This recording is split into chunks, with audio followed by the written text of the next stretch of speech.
¿Cuántos son discípulos de Jesucristo aquí en esta mañana? ¿Cuántos? Hay unos cuantos discípulos de Jesucristo aquí. Qué bueno. ¿Qué es un discípulo? Un seguidor. Qué bueno.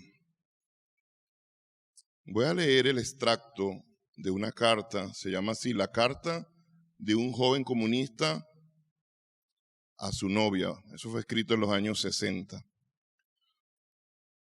Esto es de la pluma de este muchacho, la carta de un joven comunista a su novia en los años 60. Los comunistas tenemos un alto porcentaje de muertes violentas. Somos los que morimos pasados por las armas, ahorcados o linchados. Somos encerrados, calumniados, ridiculizados y despedidos de nuestros empleos, y de diversos modos se procura hacernos la vida imposible. Un buen porcentaje de nosotros es muerto o tomado preso. Damos a la causa cada moneda que ganamos por sobre lo que no sea absolutamente indispensable para mantenernos vivos. Los comunistas no tenemos tiempo ni dinero para cine, ni para conciertos, comidas, casas decentes o autos nuevos. Somos fanáticos. Tenemos una filosofía de la vida que ninguna cantidad de dinero puede comprar. Tenemos una causa por la cual pelear, un propósito definido en la vida. Hay una cosa a la que me he consagrado fervorosamente, y esa cosa es la causa comunista.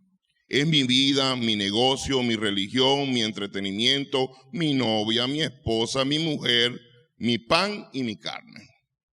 Trabajo para esta causa de día y sueño con ella en la noche. Su influencia sobre mí crece cada día y no disminuye con el paso del tiempo. Por tanto, no puedo mantener amistad con nadie, no puedo tener asuntos amorosos, ni siquiera una conversación sin relacionarla con esa fuerza que conduce y guía mi vida. Yo ya he estado en la cárcel por mis ideas y si fuera necesario, estoy dispuesto a enfrentar la muerte. Y por esta causa, amada mía, he decidido romper contigo. Muy interesante, ¿verdad? La postura de este joven comunista. ¿Qué le parece?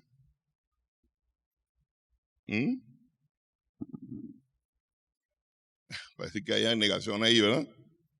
Y estamos hablando de una tendencia política.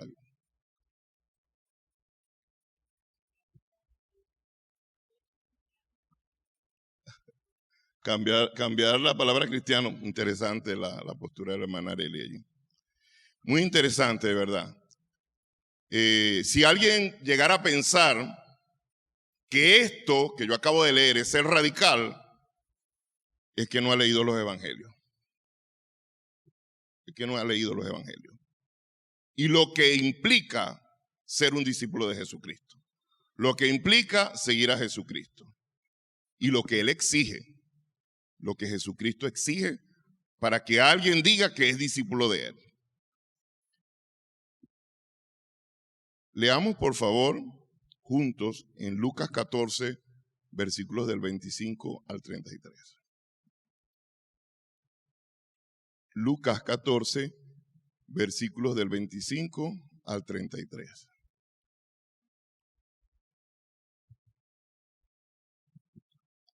Dice así la bendita palabra de Dios. Grandes multitudes iban con él. ¿Con quién? Con Cristo. Y volviéndose les dijo, si alguno viene a mí y no aborrece a su padre y madre y mujer e hijos y hermanos y hermanas y aún también su propia vida, no puede ser mi discípulo. Número 1. Y el que no lleva su cruz y viene en pos de mí no puede ser mi discípulo. Número 2.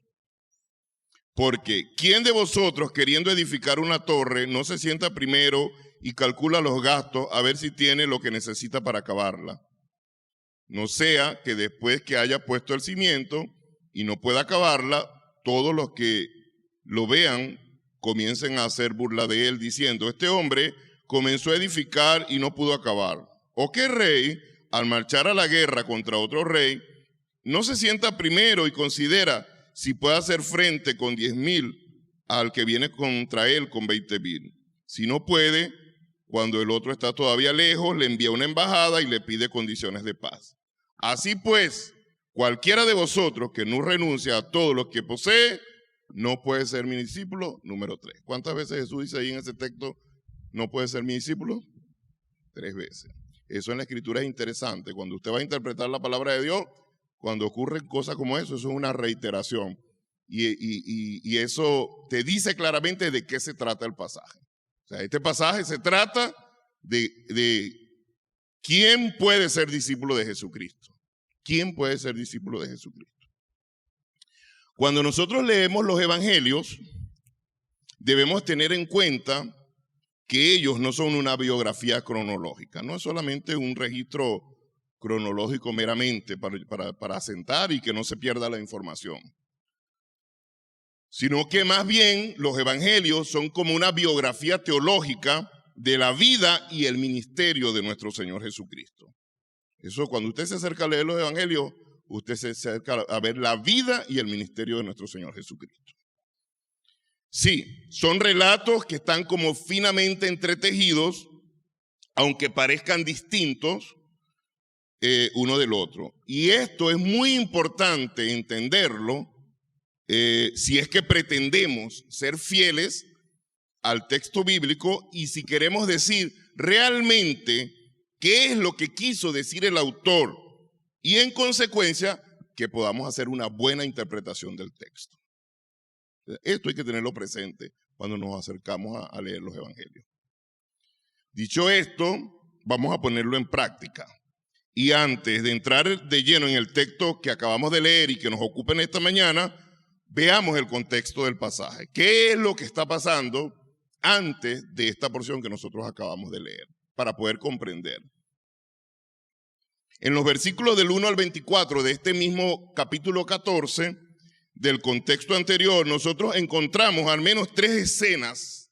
La primera, la del hombre hidrópico, que estaba hinchado, un hombre que tenía como retención de líquido, y Jesús lo sana. La segunda escena es la de los convidados a la boda, y la tercera es la parábola de la gran cena. Usted retrocede unos versículos antes del 25, usted se da cuenta de lo que le estoy diciendo. En resumen, este contexto anterior nos habla de una reunión que tuvo Jesús en la casa de un fariseo que lo había invitado a comer, ¿no? Lo invitó a comer y esa es una de las tantas veces que Jesús confronta el legalismo de los fariseos. Jesús, que conoce los pensamientos de los seres humanos, él puede ver lo que estamos pensando. Jesús les dijo si era lícito sanar al enfermo en el día de reposo. Y los fariseos, ellos tenían a Dios en la doctrina que ellos sabían, ellos la conocían y la manejaban, pero no la obedecían. Por eso Jesús dijo por allá, hagan lo que ellos dicen, pero no hagan lo que ellos hacen. Jesús también, ellos tenían a Dios en la doctrina, pero en los principios que ellos aplicaban, que practicaban, ellos tenían al diablo. Esto es complejo, porque tú puedes tener a Cristo en la doctrina que tú te sabes, pero en los principios que tú te mueves, que tú te manejas, que te comportas, pues estás practicando principios que son del diablo.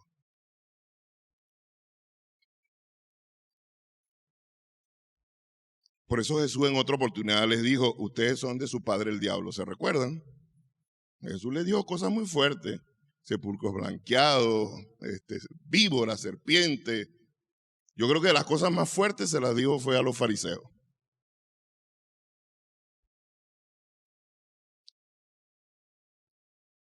En los versículos es que el Señor, antes de seguir, es que el Señor, yo creo que no está de acuerdo con ese tipo de fariseísmo y de legalismo, porque a veces en nombre de Dios se hacen cosas, hermano. En nombre de Dios se termina hasta matando gente. Para evidencia las cruzadas, la historia nos dice que ellos en nombre de Dios mataron, hicieron cosas sangrientas. Y durante todos los tiempos lo vemos, que hay gente que en nombre de Dios hace cosas que no son de Dios. Hay que tener cuidado con eso. no caer en el legalismo. Por eso Jesús le dijo ahí en ese pasaje que porque es día de reposo y tu asno cae en un hoyo, lo vas a dejar morir porque es día de reposo. Jesús sabía lo que les estaba diciendo. Cuidado con caer en el legalismo, hermano. Cuidado. En los versículos del 15 al 24 nos habla Lucas de unos que son invitados a una cena y de otros que prácticamente son obligados a estar en esa cena. Los primeros no fueron hallados dignos de la invitación. ¿Por qué? Porque sus prioridades eran erradas. Para ellos tenía más importancia, más significado el campo que ellos habían adquirido, las yuntas de bueyes, una esposa, porque parece que alguien estaba allí recién casado. Para ellos fue más importante todas esas cosas que la invitación de su Señor. Eso es lo que nos dice ahí. Estoy tratando de hacer un resumen de lo que dice el contexto anterior. Ellos tenían una invitación de su Señor a participar en el banquete y las excusas que pusieron ellos fueron estas. No, que tengo un terreno que compré. No, que tengo 5 yuntas de bueyes que compré. No, es que estoy recién casado. Ellos no tomaron la invitación que le hizo su Señor como un compromiso serio que tenía prioridad sobre todos sus intereses o anhelos particulares. Ellos, por lo que vemos, no estaban entendiendo que aceptar la invitación de entrar en un compromiso con el que los había convidado era algo muy serio. O sea, no era juego. O sea, no se puede jugar a ser discípulo de Cristo. Ser discípulo de Cristo no es un juego. Por eso dice el mismo pasaje que el padre de familia se enojó y los rechazó, fueron rechazados. O sea que al Señor no le gusta eso. O sea, Dios no está de acuerdo con eso.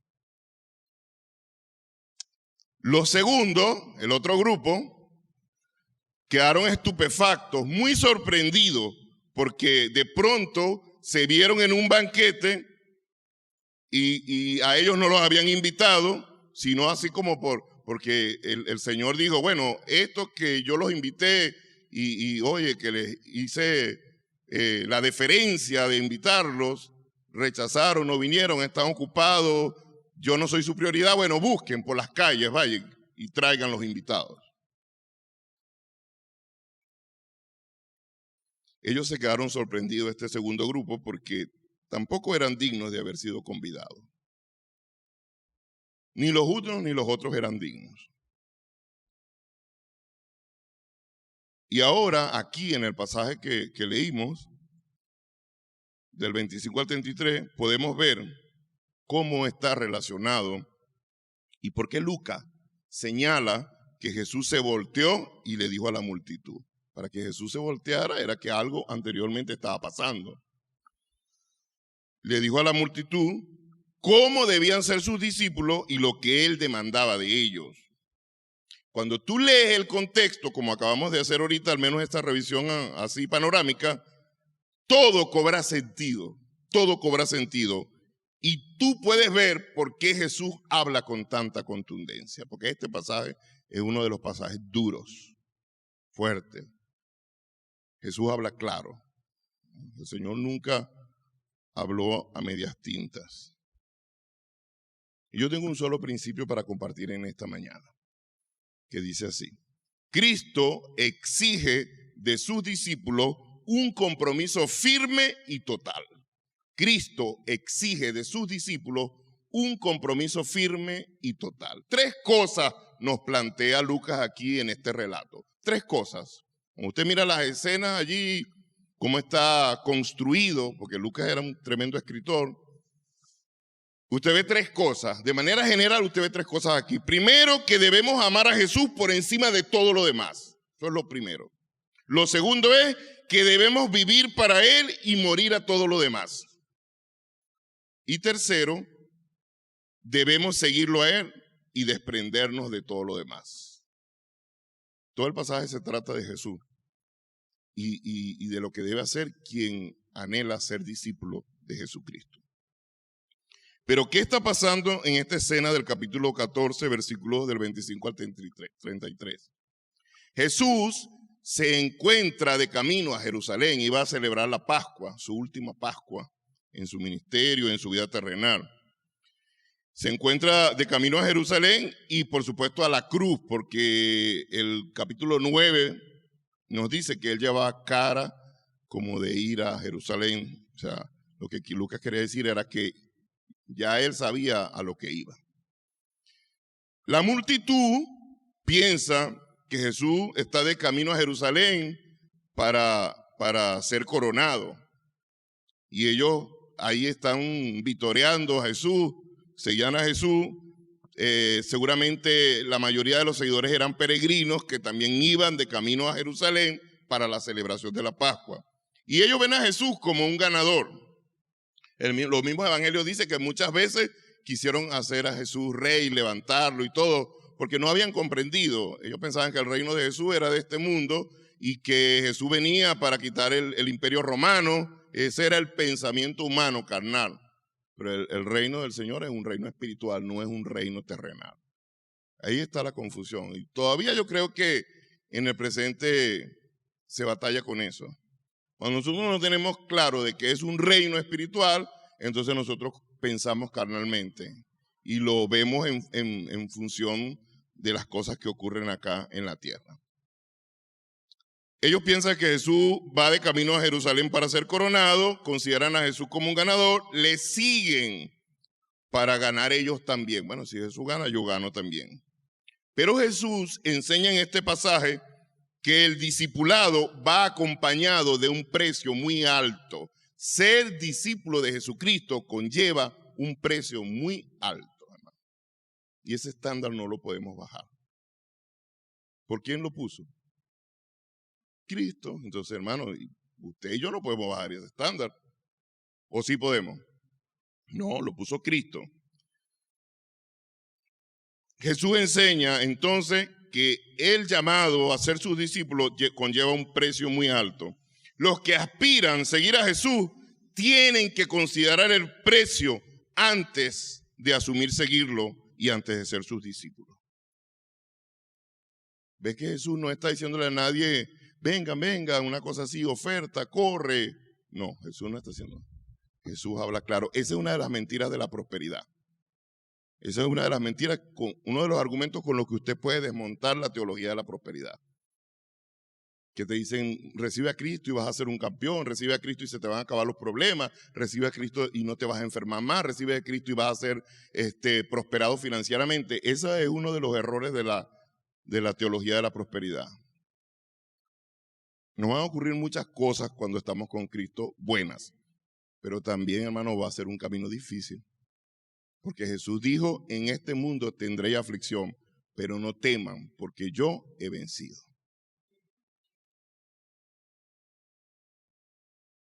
Jesús exige compromiso, y esta es una palabra poco popular en estos días.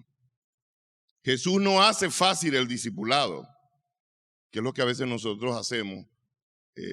Por una u otra razón tratamos de suavizar y tratamos de vender el discipulado como algo chévere. No, vamos a adaptarlo para que la gente, y comenzamos a suavizar hasta que terminamos diluyendo el mensaje. Y esos evangelios diluidos son explosivos, son tóxicos, terminan haciendo daño al final. Si uno tiene que hablarle claro a la gente en esto de ser discípulo de Cristo, pues si usted le manda un mensaje incorrecto, eso puede ser la frustración de mañana. Hay que hablarle lo que la palabra de Dios dice. No hablemos ni más ni menos, hablemos lo que la palabra de Dios dice. Jesús no hace fácil el discipulado, no nos da una oferta engañosa. Jesús no nos viene a nosotros con una oferta engañosa. Él nunca trata de esconder el precio del discipulado. En vez de ello, Jesús escribe el contrato de su llamado en letras muy grandes para que todos lo vean. Aquí no hay letras chiquitas, pequeñitas para que usted no lea bien. Aquí las letras están grandes. Jesús no requiere de los discípulos algo que él mismo no estuvo dispuesto a dar. Jesús está exigiendo lo que él ya dio. Si Jesús está llamando con esta contundencia es porque él es ejemplo de lo que entrega, de lo que es despojarse, de lo que es renunciar. Jesús es ejemplo de eso. Él no está pidiendo lo que antes él no estuvo dispuesto a dar. Dice el pasaje que mencioné, Lucas 9:51, dice que Jesús afirmó su rostro para ir a Jerusalén. Jesús afirmó su rostro para ir a Jerusalén, era que Jesús estaba claro que él iba a la cruz, que él iba a cumplir con la misión que el Padre le había encomendado. Iba a Jerusalén y luego iría a la cruz donde moriría. En realidad, Jesús se encontraba de camino a Jerusalén sabiendo muy bien lo que le esperaba allí. Los versículos del 25 al 27, mucha gente iban con él y volviéndose les dijo, si alguno viene a mí y no aborrece, aquí la palabra es aborrecer del original, significa desatender, ser indiferente, odiar a su padre y madre, mujeres, hijos y hermanos y hermanas, y aún también su vida, no puede ser mi discípulo. Y cualquiera que no trae su cruz y viene en pos de mí, no puede ser mi discípulo. ¿Cuánta gente iba con Jesús según lo que dice la parte A del versículo 25? ¿Cuánta? Mucha gente, hermano. Era mucha gente. Mucha gente sigue a Jesús, hermano. Entre comillas. Este versículo de 25 o esta escena es como una transición. Usted ve que cambia el ambiente, pero igual usted, aunque cambie el ambiente, usted se da cuenta que está muy relacionado con todo lo que revisamos del contexto exterior. Jesús decía, ha cenado en la casa de un fariseo y sus declaraciones en ese momento se dirigían a un grupo pequeño que estaba reunido para la ocasión. Pero ahora no. Ahora no, aquí en el versículo 25, Jesús se dirige a grandes multitudes. Y sabían, como era en el contexto de ir a celebrar la Pascua, usted se podía imaginar lo que significaba culturalmente para ellos eso de celebrar la Pascua. Me imagino el ambiente, era un ambiente de mucho entusiasmo y tal vez un entusiasmo contagioso. Entonces el mensaje de Jesús puede ser tomado por cualquiera como, oye, un mensaje que vino a aguar la fiesta, algo así. Su mensaje para ellos era el mismo que del grupo anterior. Dios exige el primer lugar en nuestras vidas y ese tipo de discipulado es costoso. Dios exige el primer lugar que Él lo tenga en nuestras vidas. Y ese tipo de discipulado es costoso, hermano. Cuesta. Él dice, si alguno viene a mí y no aborrece a su padre y madre, y mujeres, hijos y hermanos y hermanas, y aún también su vida, no puede ser mi discípulo. Jesús pone lo de las relaciones más profundas, más cercanas. Por eso Él usa esa figura, porque Él sabe lo que significa la familia para nosotros. Y eso predicado en este contexto venezolano, latinoamericano, más todavía. Más todavía. Este versículo es difícil de oír. Difícil, muy difícil. Porque suena como algo que va en contra de la familia. También las palabras de Jesús suenan irrespetuosas hacia los padres. Si uno lo lee literalmente, pareciera que es eso, pero no. Y como que te crea un conflicto como de valores. Sin embargo, no. Lo que pasa es que ahí lo que hay es una exageración, una hipérbole, para causar un efecto. Eso era lo que Jesús estaba buscando. El Señor nos estremece. Y muchas veces nosotros andamos tan desenfocados que Dios tiene que agarrarnos y estremecernos para que reaccionemos porque tenemos las prioridades invertidas. ¿Sí? ¿Qué estás haciendo? Nos dispersamos, nos desenfocamos. Como Jesús diciendo, épale, el primer lugar es mío. O sea, no me has puesto en primer lugar. En el primer lugar estás poniendo muchas cosas, no a mí. Es una exageración. Realmente Jesús no nos pide literalmente que odiemos a nuestro padre y nuestra madre, sino que Él está mostrando que debe haber un compromiso más elevado, que el compromiso de seguirlo a Él es nuestro compromiso más elevado, que está por encima de todo, incluyendo a la familia. Incluyendo a la familia. Aquí la palabra aborrecer en ese contexto no busca desarrollar un disgusto hacia nuestros miembros de la familia, sino exige que debemos amar más a Cristo y amarlos menos a ellos. Y eso no es problema, hermano, porque si usted ama a Cristo primero, usted va a tener suficiente amor para amar a su mamá, a su papá, a sus hijos, pero si usted ama primero a su familia y no a Cristo, ese amor no es suficiente. Eso no es suficiente. Con esta multitud, Jesús hace lo que hizo previamente con uno que quería ser su discípulo.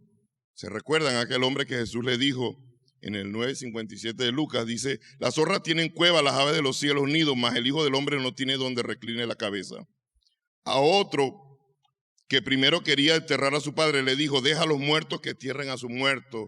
El capítulo 9, versículo 60. A uno que quería despedirse de su familia le dijo, ninguno que poniendo su mano en el arado mira atrás es apto para el reino de Dios. Ahí mismo en el capítulo 9, versículo 62, unos capítulos antes. Pero cuando uno mira más adelante, del capítulo 14, Jesús promete que nuestro compromiso recibirá recompensa, hermano. Por allá en el capítulo 18, los versículos 29 y 30, Jesús dice, de cierto os digo que nadie que haya dejado casa, padre o hermano o mujer o hijo por el reino de Dios. Mira lo que ocurre cuando nosotros ponemos primero a Dios. La recompensa es mayor. Dice que no haya de recibir mucho más en este tiempo y en el siglo venidero la vida eterna. Pero esa declaración viene después, no aquí en el capítulo 14, ¿verdad? En nuestra lección del Evangelio hoy, en este capítulo 14, Él solo exige, no promete. Solo exige, no promete. No viene con una oferta. En su propia vida, es una de las cosas que a mí me gusta del Señor. Jesús es ejemplarizante. Nosotros como hijos de Dios, como seguidores de Cristo, debemos ser ejemplarizantes. Debemos ser como nuestro Señor. Me gusta de Él que el Señor nunca, Él demanda lo que Él antes no ha hecho. Él no dice ser lo que antes no ha practicado. Por eso digo que es ejemplarizante. En su propia vida, hermano, Jesús experimentó este conflicto que seguramente a usted y a mí nos ha pasado o nos pasará. Un conflicto entre la vocación, el llamado y la familia. Cuando a Jesús le dijeron que su madre y sus hermanos querían verle, Él respondió, mi madre y mis hermanos son los que oyen la palabra de Dios y la ejecutan. Eso está en el capítulo 8, versículo 21 de ahí de Lucas.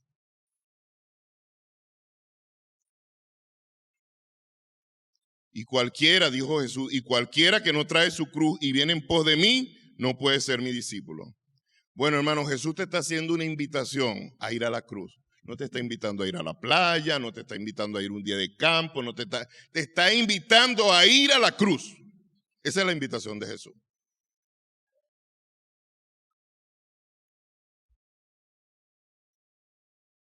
Y cualquiera que no trae su cruz, este es uno de los textos más mal interpretados. No, lo que pasa es que yo tengo esta enfermedad tantos años. Esa es mi cruz. Esa es mi cruz, hermano. ¿Y dónde sacaron eso? ¿Por qué malinterpretan el texto? No, aquí la cruz significa nuestra obediencia, el seguirle a Él, el ser discípulos de Él.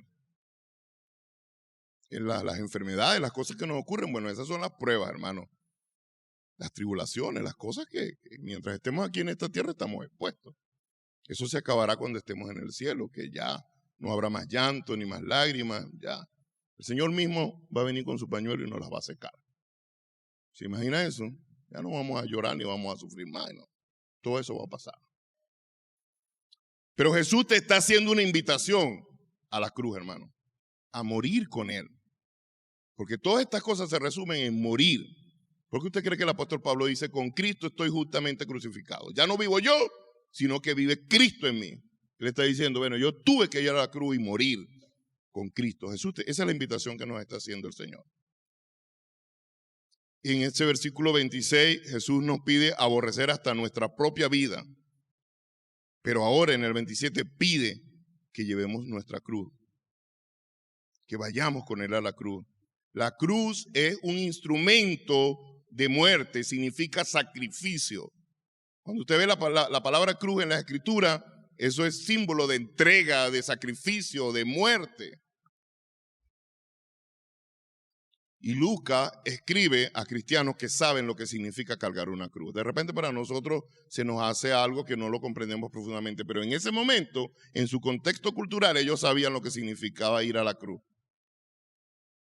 Claro, nosotros podemos acercarnos a saber de qué se trata si investigamos un poco el contexto cultural, qué significaba lo de la cruz. Y uno dice, esto es lo que es. O sea, la cruz significa persecución, lo que sufrieron los creyentes. Muchos murieron y fueron crucificados. Hermanos, para la persona que espera un discipulado casual, las palabras de cargar la cruz seguramente son preocupantes. Pero para los que verdaderamente son la iglesia del Señor, saben que tomar la cruz y seguirlo implica una vida de abnegación, una vida sacrificial, una vida de renuncia, una vida de entrega, una vida de obediencia. Los versículos del 28 al 30 dicen, porque ¿cuál de vosotros queriendo edificar una torre no cuenta primero sentado los gastos si tiene lo que necesita para acabarla? Porque después que haya puesto el fundamento y no pueda acabarla, todos los que la vieren comiencen a hacer burla de él, diciendo, este hombre comenzó a edificar y no pudo acabarla. Comienza con una pregunta, ¿verdad? Porque ¿cuál de vosotros queriendo edificar una torre no cuenta primero sentado los gastos? No hace los cálculos, pues. Vamos a ver, vamos a construir. Alguien coherente que va a entrar en un proyecto hace las cuentas, ¿verdad? Dice, oye, ¿cuánto me va a costar esto? Cuando usted hace una renovación en su casa, si usted tiene un buen arquitecto, un buen maestro de obra, lo primero que le dice es, oye, este es el presupuesto, pero vamos a aumentarle un poquito el 10%, porque uno nunca sabe lo que va a encontrar después que comience a derrumbar paredes, a hacer cosas. Los que saben de eso, ese no es mi perfil profesional, pero los que saben de eso saben de lo que estoy hablando. A veces construcciones que se vuelven eternas, construyo, Dios mío, ¿cuándo va a acabar esto? Y se acaba gastando esa cantidad y más en los días y en los meses siguientes. Y cuando usted termina dice, oye, fue difícil, pero logré terminar la obra.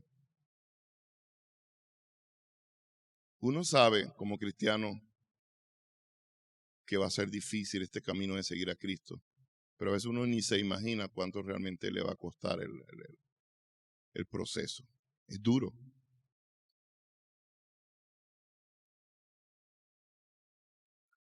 Podemos imaginar los que comienzan una obra y no la pueden terminar. ¿Cómo se sentirá una persona que comenzó una obra y al final no pudo terminarla? Frustrado, ¿eh? Sí. Esta es una buena metáfora que Jesús, este es uno de los pasajes que nos hacen la vida más chévere a los predicadores, porque ya vienen ilustrados, ya traen la ilustración, uno no tiene que estar buscando ilustración para explicar el pasaje. Ya vienen con ilustración incluida. Es una buena metáfora que usa Jesús allí para hablarnos de lo que es el precio y el precio que se debe pagar. Nosotros miramos el recorrido y el fragor de la vida cristiana con el que empezamos, pero solamente cuando lleguemos al final es que vamos a comprender el precio total de lo que implicó seguir a Cristo. Aquí me gusta la honestidad del Señor porque desde el principio Él nos avisa que el precio será alto. Hermano, si ya tú lo sabías, hoy yo quiero recordarte mediante la palabra de Dios que el precio de seguir a Cristo es alto. El precio de ser un verdadero discípulo de Jesucristo es un precio alto y no se puede bajar. Los versículos 31 y 32 dicen, ¿o cuál rey, habiendo de ir a hacer guerra contra otro rey, sentándose primero, no consulta si puede salir al encuentro con 10,000 al que viene contra él, con 20,000. De otra manera, cuando aún el otro está lejos, le ruega por la paz enviándole embajada. Y Jesús lo que está es reforzando el punto con los versículos anteriores, los versículos 28 al 30.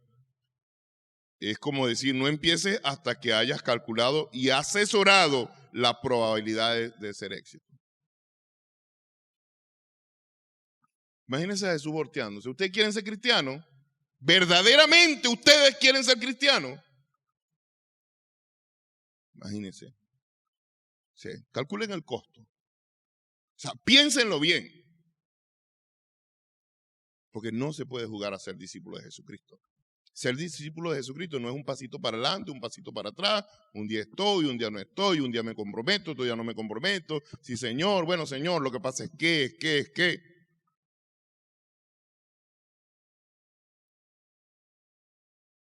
No empieces hasta que no hayas calculado y asesorado la probabilidad de tener éxito.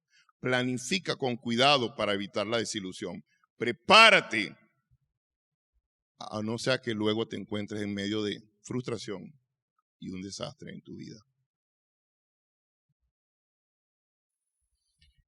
El versículo 33, que cierra este capítulo, dice: así pues, cualquiera de vosotros que no renuncia a todas las cosas que posee, no puede ser mi discípulo. En este evangelio, Jesús habla frecuentemente de las posesiones materiales. Él expuso el error del hombre rico allá en el capítulo 12, del 13 al 21. Él expuso el error del hombre rico cuya única preocupación era disfrutar de su riqueza. Él le dijo a sus discípulos que no se preocuparan por de comida y de ropa, porque al Padre había placido daros el reino.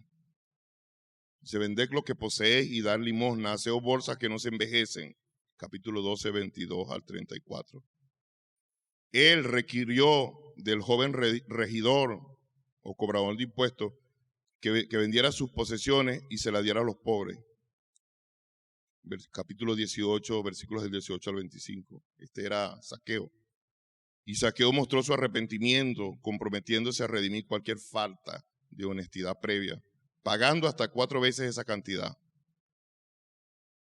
Capítulo 19, versículo 8.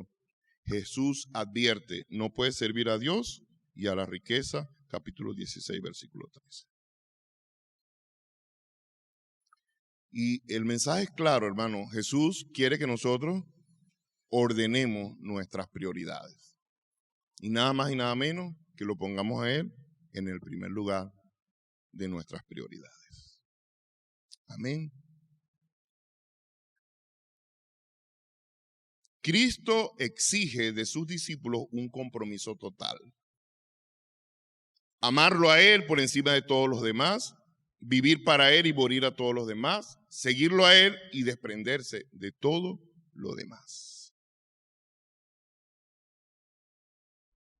Hermano, que Dios nos ayude, que podamos verdaderamente considerar y reflexionar en las implicaciones del llamado a seguir a Cristo y lo que significa ser un verdadero discípulo de Él.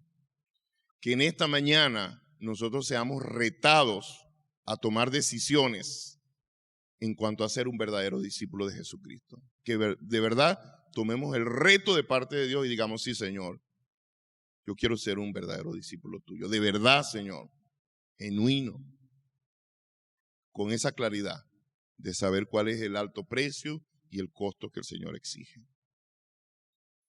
Con este mensaje nosotros abrimos una serie que hemos llamado Los compromisos firmes de los miembros de la iglesia. Luego, a cerrar el culto, puede ver ahí cuáles van a ser los temas que vamos a tratar durante al menos los meses de octubre y noviembre. Los compromisos firmes de los miembros de la iglesia. Y hoy abrimos con este mensaje, el compromiso firme de un cristiano. El compromiso firme de ser un verdadero discípulo de Jesucristo y de calcular el costo, el precio de seguirlo a Él. Amén. Póngase de pie, por favor, vamos a orar.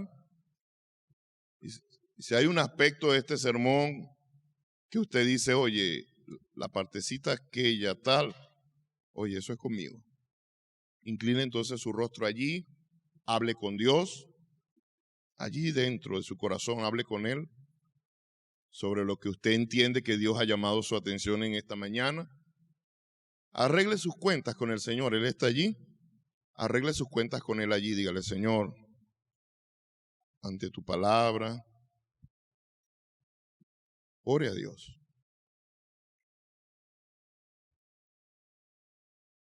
Señor y Dios, te damos las gracias por tu bendita palabra, Padre. Palabra que es viva y es eficaz. Y nos queda el mensaje muy claro en esta mañana, Señor, que tú nos demandas que seamos cristianos con un compromiso firme, Señor. Que nos exige para ser tus discípulos un compromiso total y firme, Señor. Ayúdanos a amarte a ti, Señor, por encima de todo lo demás. A no poner a nadie primero que tú, sino tú por encima de todo. Ayúdanos a vivir, Señor, para ti. Ayúdanos. Y a morir a todo lo demás. Ayúdanos a seguirte a ti con fidelidad, a mantenernos allí, Señor, aferrados a ti, arraigados a ti, Señor. Y a desprendernos de todo lo demás, Señor. Ayúdanos. Hoy nosotros recibimos el reto que tú nos das mediante tu bendita palabra. Y con tu ayuda, Señor, comenzamos a tomar decisiones, verdaderas decisiones, decisiones de cambio para ser verdaderos discípulos tuyos, Señor. Te lo suplicamos. Te pedimos que nos perdones en esta mañana. Perdónanos, Señor, cuando hemos dicho que somos tus discípulos y finalmente, Señor, no hemos vivido como tal. Perdónanos. Nos arrepentimos de corazón por eso, Señor. Y lávanos con tu sangre preciosa. Y ayúdanos a marcar un punto y aparte, Señor, y a seguirte con la pasión, Señor, que requiere. Amarte en el nombre de Jesús. Bendice a tu pueblo en esta mañana, a tu iglesia. Los que están acá, Señor, y los que no han podido estar por razones de fuerza y algunos de salud. Que esta tu iglesia, cada uno de sus miembros, Señor, los hermanos que conforman este rebaño, puedan ser verdaderamente discípulos de Jesucristo. Te lo pedimos en el nombre de Jesús, dándote las gracias, Padre. Amén.